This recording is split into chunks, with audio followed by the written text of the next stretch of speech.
Hello everybody, how are you all? All are at home only, nobody is going to school. Hope you are all safe day. I am here to help you in your maths classes, okay? And 11th standard maths we are starting here. Here the first lesson itself we can start. The first lesson is about sets. Sets means what? When we hear about the word sets, what strikes in your mind? Like we use the word set to represent a collection or not, or to tell about a group of things. Common word only this set. So in maths also this word set has a very important role. So here the sets means a collection only, like a pack of cards, that is another collection. Similar way in maths also we have collections, collection of numbers or not, natural numbers, whole numbers, all those are collections. Actually those are all the sets. In maths these are called as the sets. So here these are sets, but this satisfies a particular collection, means these collections are well defined collection. So that is what sets is, the well defined collection of objects. Sets means the well defined collection of objects. So why this word well defined is for? Because when we tell about any group of things and that particular group describe that groups, it should be unique. That is why it is well defined collection. For example, suppose we are telling about the collection of English novels in the library. Collection of English novels in the library. So in your school library maybe, so you will be getting some number of novels. But if we are considering that collection as the collection of favorite books, that collection varies depending upon the person or not. So when we compare these two collections, the first one is well defined, but the second one is not well defined, that varies depending upon the person. That is what a set is, a well defined collection of objects. Okay. Then in maths, we discuss about the collection or well defined collection of objects, that is sets, and then we need some notations to represent sets and some symbols to represent sets. So here we can use English capital alphabets to represent a set. For example, let A, the English alphabet A, capital letter A equals set 2, 4, 6, 8. Here I have taken the even numbers from 2 to 8. So these are the elements of this set. 2, 4, 6, 8 are the elements of this set, and there are 4 elements. And this 2, to represent 2 as an element of this set, we can write 2 belongs to A. That 2 is an element of A. Suppose some another elements which is not in the set, how to represent that? For example, suppose I take 12. 12 is not an element of this set. So we can represent that 12 does not belongs to A, like that. Another one, if you want to represent the number of elements of the given set, suppose in this set there are 4 elements. 1, 2, 3, 4 elements.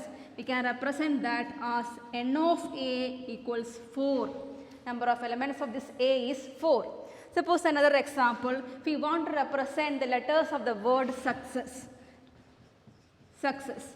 So when we represent the letters of the word success, we will use letters like another set B we can use, B equal to set. S we will write, U, C only once I will write, E, then again S is repeating. So I write S from this and U I took, and from these two C's only one C, then E, S I have already written, so only this. So elements of the letters of the word is S, U, C, E only. So here the number of elements in B is 4. Even though there are more than 4 letters in the word success, the number of elements of B, the set made using the letters of the word success contains only 4 elements. So please note that the letters if it is repeating or the numbers it is repeating only once we will write in the set. Now we can discuss about the ways of representing sets. And just now I discussed in a way of representing set in which inside the bracket I listed the numbers. That way of listing numbers is one way. That is called as roster form or tabular form. Roster form or tabular form. Like listing the elements inside the bracket by separating them using commas. Then second form is set builder form. Set builder form.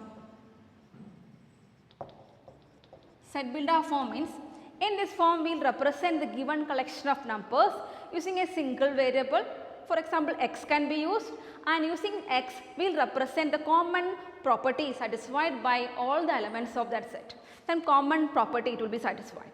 For example, A equal to set x. X is our number. Using x only we are representing the elements. X such that then I am going to state the common property of the elements in the set. That is, these are all even numbers. We know it very well. These are even numbers. So we can tell like x is an even number.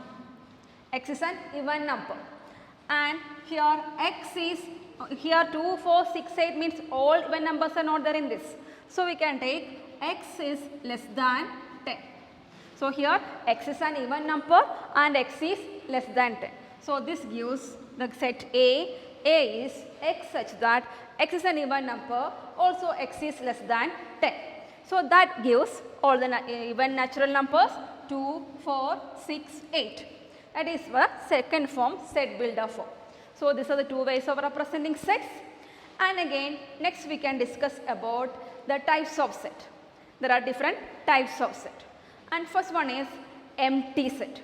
A set is said to be empty. The word meaning itself, empty means nothing. So there is no element in a set means that is called as empty set. So we can take empty set using the simple 5. Or we can take another simple, this say simply without anything inside the bracket. That is also an empty set. So there won't be any element in the set. And next is finite set. Finite, the word meaning itself, finite. There are limited number of elements in the given set. Finite number of elements in the given set means that is called as finite set. This example A itself is example for finite set. If there are infinitely many elements means that is called as infinite set. Infinite set if it contains infinitely many elements. For example, B equals, I am taking another one, letter B. B equals set 2, 4, 6, etc. That means all the even numbers 2, 4, 6, etc. up to infinity. That is an infinite set. So empty set, finite set, infinite set. This set, empty set also can be considered along with the finite set. Any set which is having no element or finite number of elements are called as finite set. Then another one, singleton set. Singleton set. Singleton set means single. Only one element is there means that is called as singleton set. For example, let's set C equal to set 1. That is a singleton set with only one element. Next is equal sets. When we tell equal the word, the same only exactly equal means two sets are equal with exactly equal entries. If A equal to set 1, 2, 3 and B equal to same exact 2, 3, 1. Exactly same elements are there in A and B. So these two sets are equal. But here listed in the different order, that doesn't make any difference. But if these two sets have exactly same elements means they are equal sets. One more thing is a equivalent set. The word meaning equivalent means two sets can be, but the number of elements can be equal but the entries can be different. That is called as equivalent set. So for example, if I take C equal to A, B, C, this A and C are equivalent, B and C are also equivalent, but A and B are equal. And now we can discuss about subsets. Sets we discussed, and next topic is subsets. Subsets. So the main word meaning itself, subsets. For a given set only we can discuss about subsets. Suppose for this set A itself, I can discuss about the subsets of A. Means subset of A means the sets made using all the elements or some elements of the given set. So here the set A, we can make another set using the elements of A. Those sets are called as subsets. Another set using the elements of means it can be using all the elements of A is also.